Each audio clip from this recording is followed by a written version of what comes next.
Assalamualaikum warahmatullahi wabarakatuh. Anak-anak, kita bertemu lagi dalam pelajaran SBDP. Dalam semester ini kalian sudah mempelajari 3 macam seni, ya. Yang pertama seni rupa, menggambar kemarin. Setelah itu seni musik, ya. Setelah itu kalian belajar kali ini tentang seni tari. Pada seni tari ini kalian akan belajar khusus tentang pola lantai dalam tari daerah.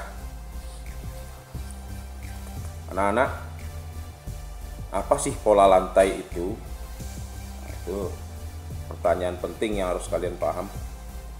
Pola lantai adalah garis yang dilalui oleh penari selama melakukan tariannya itu. Ya, saya ulangi, pola lantai adalah garis yang dilalui oleh penari selama melakukan tariannya. Misalkan ada sebuah tarian itu sepanjang 15 menit, panjang ya, 15 menit ya. Adakah Ustaz yang 15? Oh, ada 15 menit. Itu dia melalui garis tertentu, yang apalagi kalau dia berkelompok ya, supaya tidak bertabrakan antara satu penari dengan yang lain, itu dibutuhkan pola lantai, ya.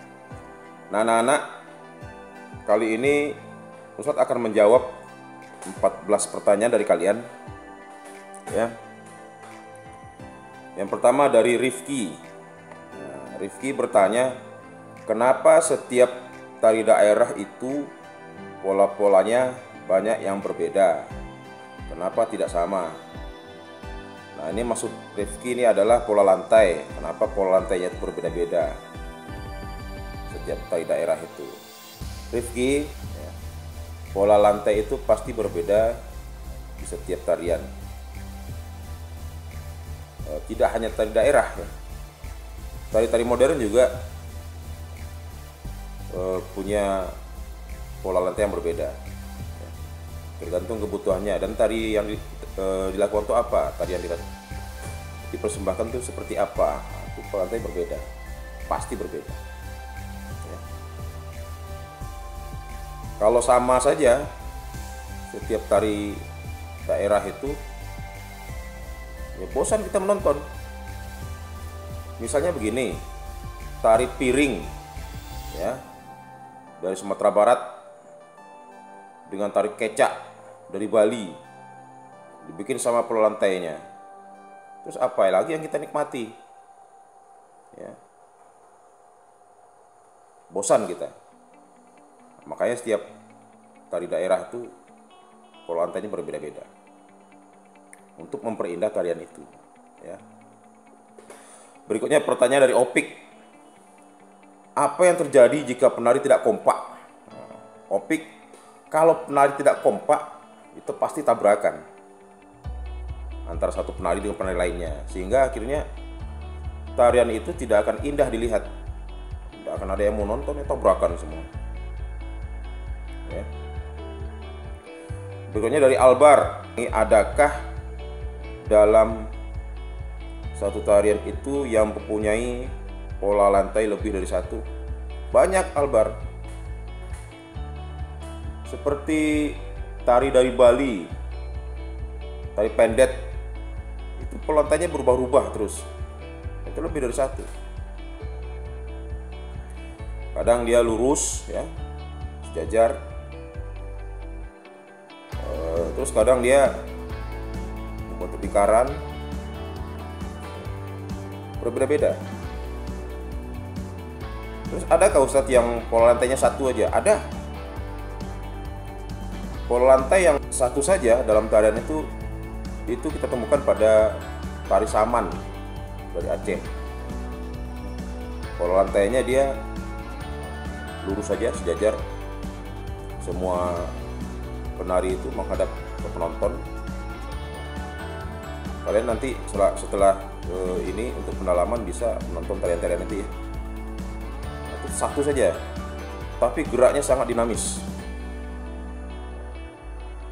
Nah, dan itu tari Saman pernah menjuarai festival tari dunia ya, peringkat 1 ya. Kalian boleh nanti nonton di YouTube-nya, itu ada ya. Nah, terus pertanyaan dari Siti, tari apa sajakah yang menggunakan pola lantai?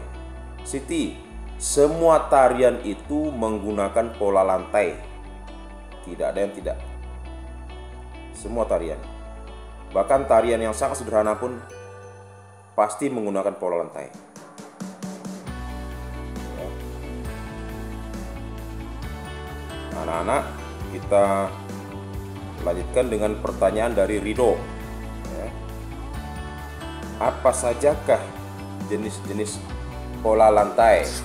Nah, jenis-jenis pola lantai itu seperti kalian lihat di buku halaman 44 nih, ya, gambarannya. Jenis pola lantai itu ada yang lurus, pola lantai lurus ke samping, yang begini yang menghadap ke penonton semua itu. Nah, itu disebut pola lantai lurus ke samping. Itu biasanya seperti Ustaz bilang tadi, ada di tari Saman. Tari Saman, tari Indang juga begitu. Jadi ada yang mengatakan seolah-olah tari Saman dan tari Indang itu sama. Beda anak-anak ya. Tari Saman dan tari Indang itu beda. Asalnya juga beda. Berarti kan, kalau tari Saman berasal dari Aceh, ya.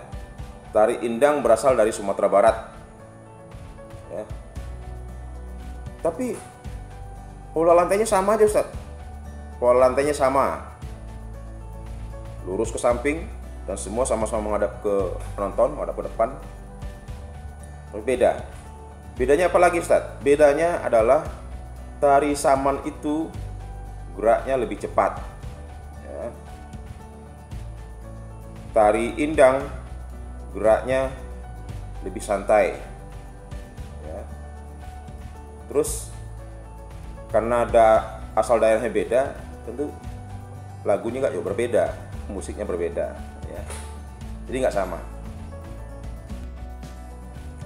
Nah, berikutnya ada pola lantai lurus juga, tapi lurusnya ke depan.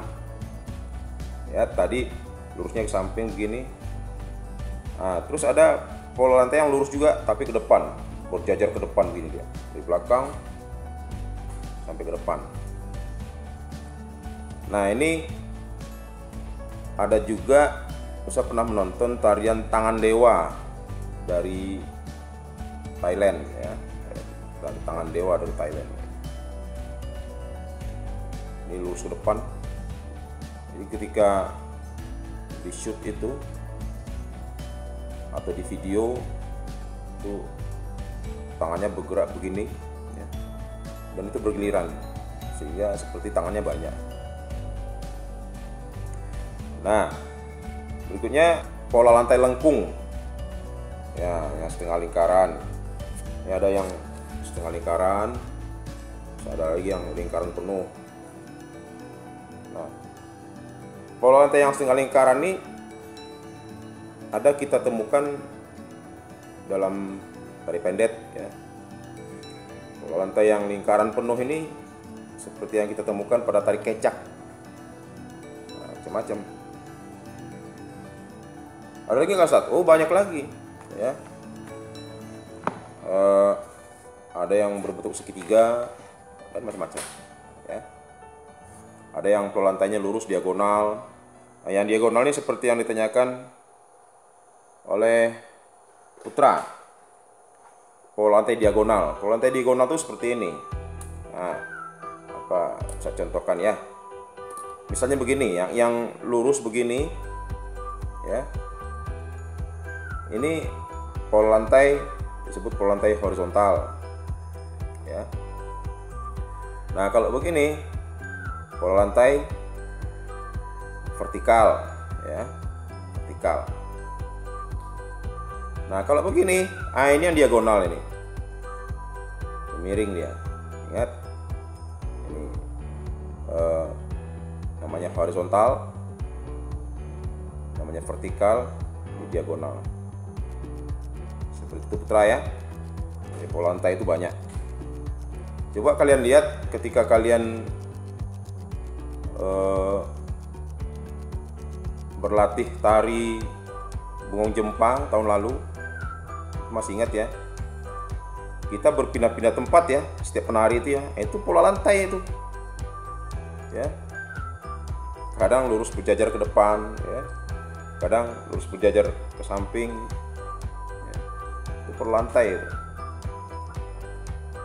Nah, berikutnya pertanyaan dari Halim. Bagaimana cara menjaga kekompakan dalam gerak tari berkelompok ya, agar geraknya terlihat indah dan bervariasi? Bagaimana menjaga kekompakan? Yang pertama, menjaga kekompakan itu, Halim, adalah rajin berlatih bersama. Jadi setiap tarian itu kalau berkelompok itu memang harus rajin berlatih berkelompok. Jangan latihannya sendiri-sendiri terus nanti pas tampilnya berkelompok, tak bisa ya. Karena tari berkelompok itu harus serentak, gerakannya harus serentak dalam setiap ketukan dan tempo musik dari tarian itu. Juga harus serasi ketika melewati pola lantai itu. Kalau nggak kompak seperti yang ditanyakan si Opik tadi, tabrakan itu ya. Nah, jadi harus rutin berlatih bersama sehingga tercapai kekompakan itu ya, Halim ya. Berikutnya dari Seval, sebutkan 3 pola lantai tari daerah Nusantara. Nah, tiga pola lantai itu seperti yang saya bilang tadi, Seval, ada yang lurus samping, pertama. Yang kedua, lurus ke depan. Terus yang ketiga ada pola lantai garis lengkung. Ya, memang sangat sarankan agar kalian nanti bisa menonton tarian-tarian itu. Saya tidak suka Ustadz. Ya harus. Kalau sekarang kita mempelajari tentang tari ya kalian harus menonton tari. Ya, nggak bisa enggak itu. Berikutnya pertanyaan dari Farid. Bagaimana bentuk pola lantai tari berkelompok? Nah, seperti tadi Farid.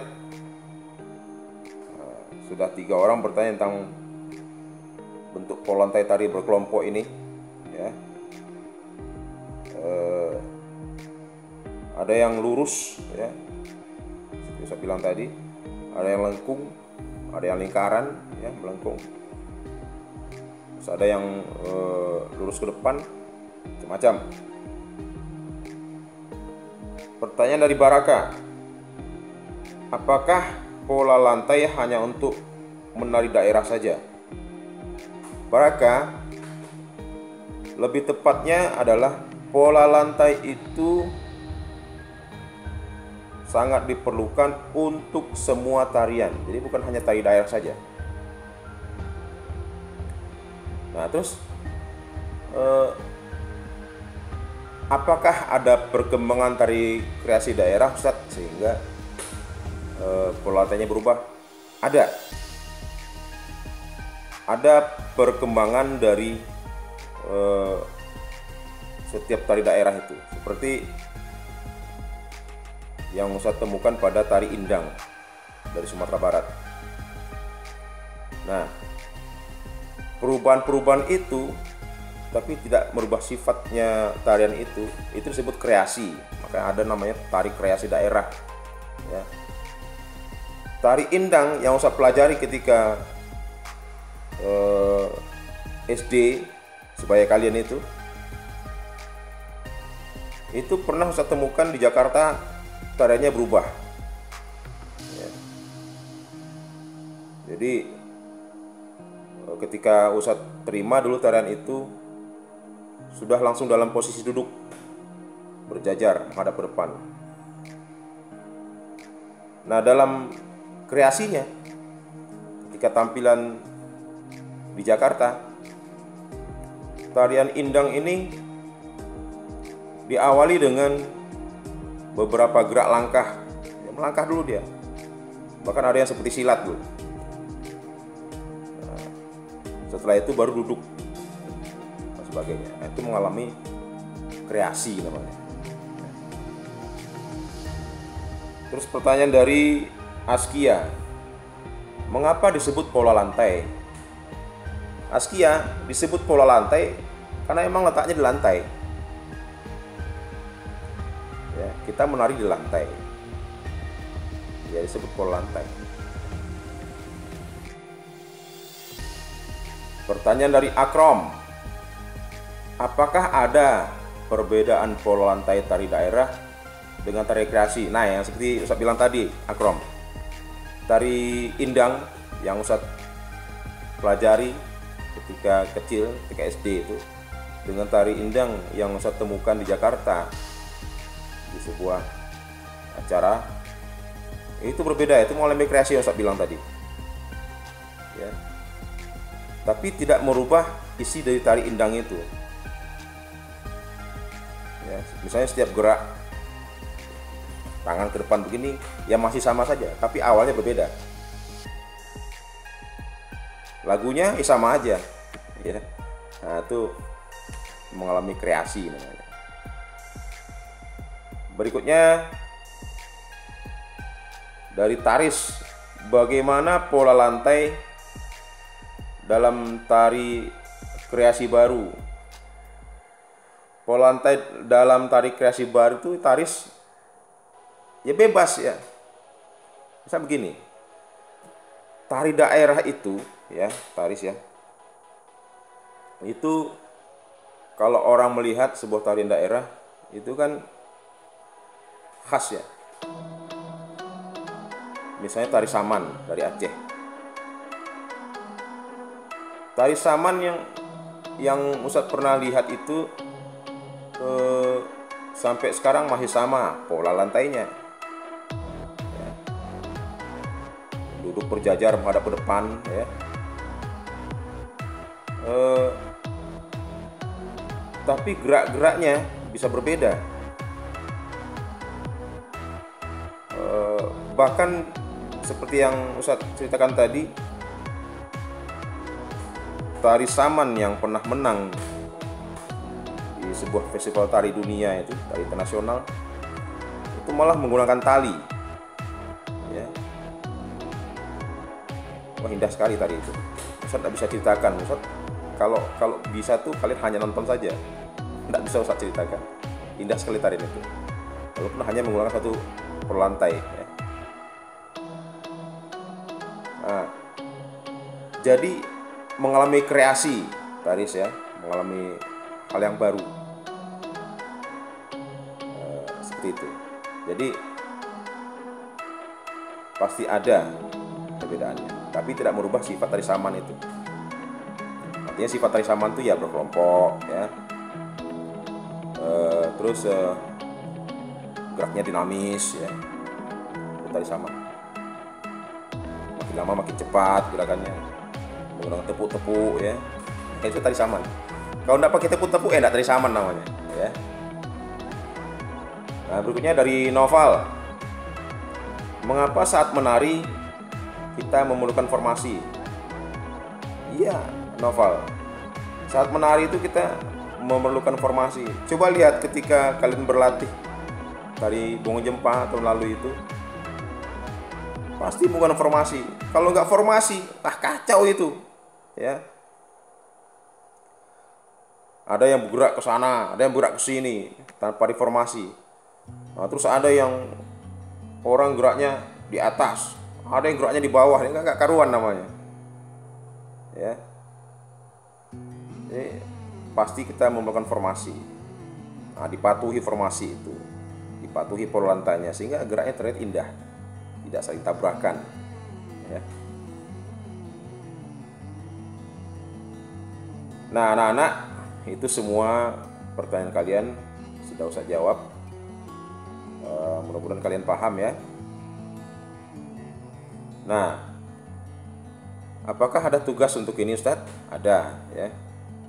Tugasmu adalah kamu tonton sebuah tari daerah ya. Tari daerah mana saja itu ya terserah. Misalnya tari daerah Pasir ya. Atau tari daerah dari Sumatera Barat kah, dari daerah dari Aceh kah, ya, atau dari NTT. Banyak sekali, kita sangat kaya dengan tarian ya. Kalian tonton itu tari daerah itu. Setelah itu kalian bikin laporannya sama Ustadz. Seperti ini misalnya. Tari saman Ustadz. Nah, tari saman itu pola lantainya lurus ke samping. Nah, kamu gambar tuh pola lantainya lurus ke samping begini. Ya. Nah, terus ada tari kecak. Tari kecak itu berubah-ubah ya, tidak hanya lingkaran, tapi akhirnya lingkaran. Terus ada lagi tari dari NTT, dari Pulau Alor. Nah, itu ada yang tari begini nih. Lantainya begini. Nah, kalian tonton ya tarian-tarian di Nusantara ini, satu aja tarian ya. Kalian laporkan ke Ustadz, pola lantai tari saman lurus ya. Nah, kamu gambar gitu. Ya, setiap orang pasti berbeda tuh nanti ya. Oke anak-anak, itu saya tugasnya. Kalian melaporkan atau membuat pola lantai dari tarian yang kalian tonton. Tari daerah, bukan tari modern ya, tari daerah. Kalau masih ada pertanyaan, silakan ajukan lagi. Insya Allah saya akan jawab ya.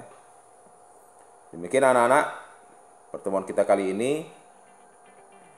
Kita sudahi dengan alhamdulillahirabbil alamin. Assalamualaikum warahmatullahi wabarakatuh.